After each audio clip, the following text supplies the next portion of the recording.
We're going to be working today on the Belvedere torso, which is, of course, one of, if not the most advanced Bargue that you're going to do throughout the duration of the entire Bargue program.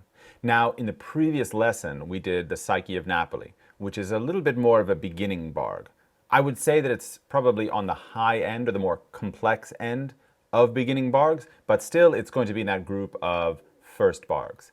The reason that we're going right now to the Belvedere torso is that I want to make sure I cover the spectrum of complexity without at the same time making so much content that in a way it becomes a little bit cumbersome. I've put in here an envelope shape or a simplification that we can use in the block-in of the drawing. Now, I had mentioned in the notes and in previous live streams and interactions with students that we were going to do a little bit of a kind of evolved or elaborated envelope shape on this particular drawing, and I said it was really an issue of depth, of three-dimensionality and overlaps.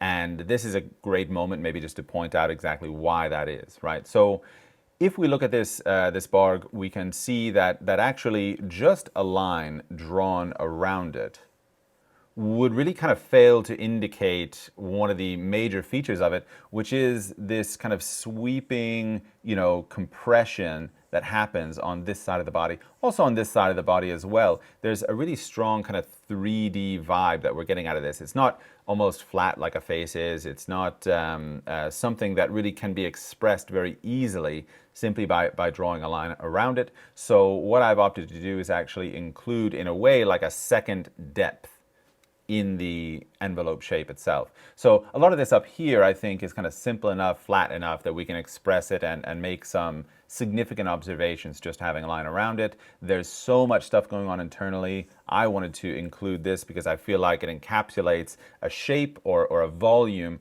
that can really assist us in kind of cross-referencing throughout the rest of the drawing. So when I talk about cross-referencing, of course, the cross-referencing I'm referring to is really looking at where various angles align with one another. So if we take, for instance, a passage like this one and a passage like this one, what we can start to see by kind of observing these horizontal axes is that this angle break and this one align at exactly the same horizontal. So by having this inside of here, I'm able to, by having this, by the way, inside of here, I'm able to kind of create another layer of observation between the contour and the interior. Eventually, the next thing that we're going to do with this actually is search for some really broad angles that run through it as well. And that's really going to be the same kind of practice. We're searching for these major angles so that we can understand basically how one side connects to the other side. So if I judge the angle across the kind of midsection of the abdominal muscles here, I can see that it more or less correlates to an angle break on this far side, and that correlates to an angle break here on this left-hand side of the Bargue. In addition to that, probably we're going to start using a little bit of a vertical center line, just because I think, this is the human body, so why don't we kind of treat it like that, because it does set us up to look for the kind of symmetrical structures of the body as well. I did want to make sure I got the opportunity to discuss with you a little bit the shadow shape, light shape situation, because there are some outliers, I would say, in this particular Bargue, and that's one of the things that actually you come to love about the torso, right, is that he's trying to show you every different permutation that he can of what shadows can kind of do on a surface. So we have passages like this. This one's pretty fascinating because what we have up here is a plane that has a series of like small modulations, right? And it's on a raking light plane. So basically what we have, if we kind of come over here, a raking light plane is when you have a light source that's coming in. And let me just make a good little kind of cone of light source here.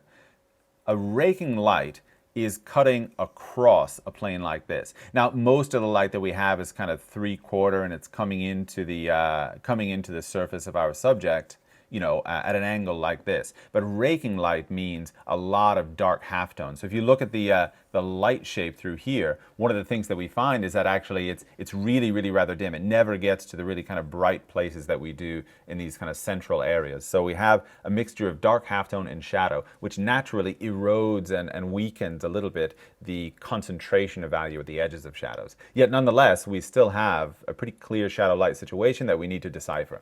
So one of the fascinating areas is working with kind of small modulations of form. And let's say, like, also, by the way, that plane is not flat, right? It's those small modulations in form that are actually making it quite complicated, quite complex. And so that's what we're trying to kind of understand and interpret here. Now, the next shadow and light situation that we find that is going to be so distinctly different from what we found in the Psyche of Napoli is a passage like this one, right? How do our shadow shapes normally come to us? How do they normally look, right? I think that our shadow shapes normally look like these, where we have a pretty clear kind of concentrated shadow edge. We have a pretty kind of unified shape that we can just almost just draw a line around in order to kind of illustrate what that shadow actually looks and feels like. What do we have over here? We have none of that. We have none of that comfort that we've come to associate with the construction of shadow shapes. We have through here a completely kind of nebulous edge, right? That you can barely tell, actually, is it a shadow? Is it a very dark halftone? I think when we actually analyze and think about the form that we're dealing with there, that definitely, you know, when we get to this side of the subject, that we should be in shadow. It should be the same thing that's happening over here. Part of what is going on actually is that we have reflected light bouncing off of this thigh into that thigh, which again strengthens a little bit our conception of a 3D world here, right? The light that's hitting the opposite side of this thigh is actually affecting the way that this shadow performs or appears to us, right? So that's one reason I think it's like that. Another reason also is the very soft and modulated kind of nature of that form, right? So when we have like sharper turning forms, let's say if we kind of cross-section this, we would have a shape probably like this. Now, if we kind of cut across maybe a different section, let's say the complete diametric opposite, right? So if we cross-section this and look for what that transition in between shadow and light was, it would be literally a kind of edge that was almost like a 90-degree angle, right? So the difference in kind of shadow edge that you're going to have here, the plane that is busy turning away from that light source is really, really broad. Here, it's really, really quite narrow. So we have a totally different kind of transition between shadow and light here than we do here. And this is what he's kind of preparing you for, is that not all your shadow shapes are going to have that convenient outliney type feel to them, even though they do have their own kind of unity or continuity or integrity. I've put out here my vertical, my plumb line. That's just going to give me a kind of general idea about like centering the drawing on the paper and like I said, kind of keeping track of the top and bottom. But what's most important in the moment, of course, is getting to a place where I have something recognizable on the paper. And I'm just going to do a really brief block in to help me indicate what that is. I want to establish first probably the top and bottom of my actual drawing, so I know where that's going to be on the paper, and then I'm going to get into my my envelope shape. So like I said, I just want to establish kind of some major angles, and I'm really just going to be eyeballing this. But as you can see, like what's kind of cool about, by the way, you know, this camera setup is that I'll be able to actually, you'll be able to see while I'm measuring. And like I said, hopefully also you're out there drawing on your own and you have some sense of where to put these passages. Now I have a little bit more on the right-hand side of the plumb line than I do on the left-hand side of the plumb line, at least in the torso. So my first guess at this, I'm actually going to measure against the plumb line here, and I'm going to put that right-hand side a little bit further in. Now this is like a super approximate measurement. Like I can't be sure at all of the like veracity of that mark. And remember that at different stages of the drawing, you're going to have variable levels of an expectation of accuracy. Like at the moment, I expect to be moving things multiple centimeters. So I'm not really concerned about, you know, capital A accuracy. I just want to maybe get something on the paper that, something essentially that I can fix. This is, at the moment, I would say, a less than adequate block in. And if you're blocking it out there, probably you have some kind of similar experience with it. But eventually you're going to see that through like kind of chopping wood, just sticking with this, this process is going to get us something where eventually we're a lot more recognizable. But at the moment, yeah, it looks rough, to say the least. But that's how it goes sometimes. Now I know that I have too much space here. The question for me though is that, is this too high or is this too low? And I want to make some comparisons from left to right. But I also want to make some comparisons from top to bottom. So this should be a little bit less than what's below it, and that works.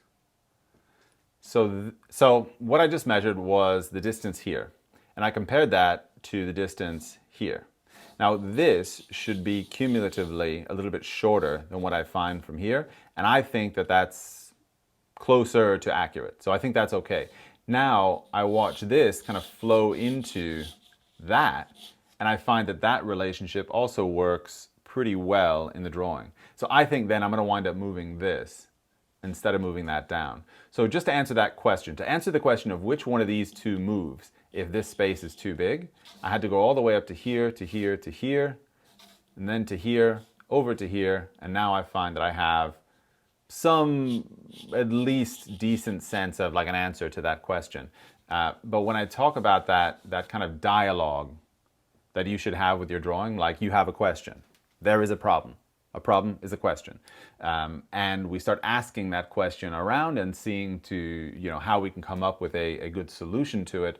And that's the process that you're going to go through over and over and over again. Each time you want to make some improvements or modifications to your drawing. So how do we feel about this proportionally? I think that in one sense we have something vaguely recognizable as the torso. I think at the moment though, I'm very unconvinced. I need to do more work up here. And to do that, I think I'm going to need to first make a little bit more complex this contour. Now I know that the high point here and the high point here kind of roughly align with each other. And so I'm pretty much aware that I can generally just move inward from that point. Now I feel relatively confident about the positioning of that high point. Remember, I moved it in a couple centimeters from where it was previously. I'm not going to put it out of the realm of possibility that it still needs to move in further. But for now, I think we can start to look at it as something that could be like referential, could be, you know, an answer to some questions of positioning. We're getting close to the end, and as I predicted, I don't think we're going to get into values just yet. I'm going to leave that maybe for the next session of drawing that I have on this. A lot of that I think will be familiar things. We just want to make the simplest possible expression of the subject, and that will trickle down also into how we make the indications of our shadow shapes. So whatever the simplest version of the shadow shape is, that's where we want to be. As far as what we're doing now, I told you I wanted to mention visual memory and how that can be affected by the kinds of information that you're putting into a drawing. Now, visual memory is a kind of finite thing, meaning that it has parameters, it has limitations. Just like any other thing that we have to remember, whether it's a phone number or whatever else, however often we repeat it, however much we know it better, the better chance that we have to kind of memorize it in the most effective possible way. Now, the way visual memory works really is it's spatial, right? At least in terms of like two-dimensional visual memory. So if I have a totally unbroken space like this one, it's going to be very difficult for me to like place something inside of it. So what we do is we think about kind of ancillary information. We think about plumb lines, we think about angle breaks that come off plumb lines, we think about distances, and that allows us to kind of triangulate and better remember where a particular kind of piece of information might go. Now, when we have an area like this, again, it's a similar problem that I don't really have any, true points or really anything in here that fills out the context with the absence of maybe this diagonal that runs across, which is of dubious value because I think previously I was relating it to 2 points that I've changed since. And so for starters, maybe I would just get rid of that and reestablish what that would be to try to give myself a better opportunity to populate this area with relevant pieces of information that will help me to triangulate and place other pieces of information. That we can orchestrate and organize a space to be more conducive to producing good visual memories. So why don't we call it quits here? I think that we had a great block-in session. We got a lot of stuff on the paper. The things that I want to bring home at the end of this session are this. One, we're still in a very abstract state. If you look at the drawing now, it is a schematic, it is a blueprint. It is not necessarily a representation of the subject. In that sense, I've been able to exercise a lot of restraint, holding myself back from getting into shadows, halftones, transitions. Edge quality is not even a consideration at this moment.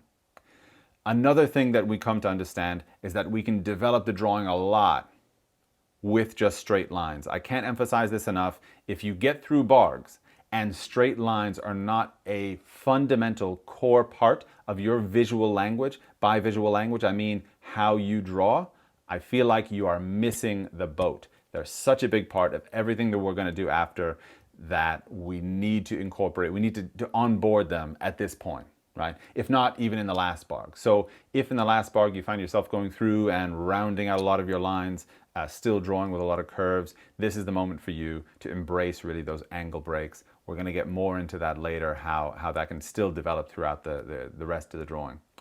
The next thing that I think is absolutely imperative that you take out of this is the block-in stage is huge. It can take a lot of time, but for all the time that you put into it, it's going to actually pay you back. Thank you so much, everybody, for just being here and being in for the questions and paying attention and just being kind of great students and drawing your tails off. Looking forward to seeing your torsos posted on the community section. You can post them early too. Get your block-ins in as well on Discord and in the community section on Patreon, and get critiques from and feedback from your fellow patrons. See what they think of what you're getting up to. And yeah, that's it. I'm going to sign off. Thank you all again really so much for being here. I'll catch you around.